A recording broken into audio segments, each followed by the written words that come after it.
I, Donald John Trump, do solemnly swear. 6 months ago, Donald Trump became the 45th U.S. president with a promise to upend Washington and bring change to the country. The time for empty talk is over.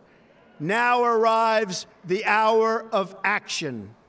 Trump quickly signed several executive orders rolling back government regulations. He also won a victory with the appointment of conservative Justice Neil Gorsuch to the Supreme Court.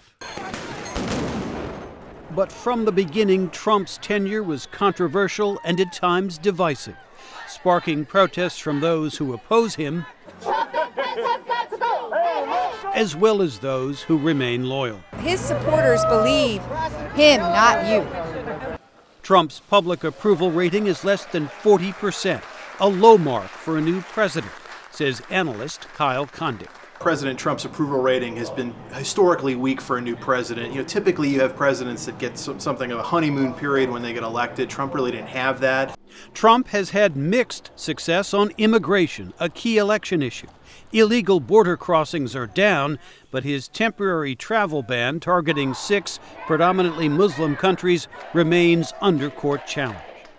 But no issue has dogged Trump more than the allegation his campaign colluded with Russia to meddle in last year's election, which the president repeatedly calls a witch hunt.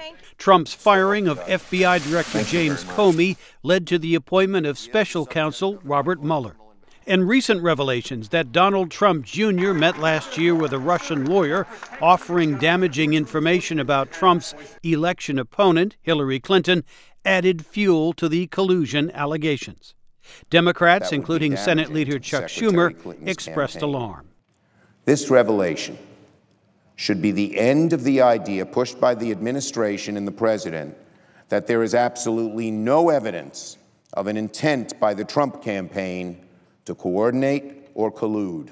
The focus on Russia has been a distraction for Trump's congressional agenda, but that could change, says John Fortier. I think the first 6 months is not a perfect gauge of when to judge a president on these matters. It often takes a long time to get legislation done. There is little doubt that 6 months into his presidency, Donald Trump has upended Washington, although his promise of change has been more style than substance, says Kyle Condick. The Trump administration is still young. There's time for things to get better for him, but there's also time for things to get worse. Jim Malone, VOA News, Washington.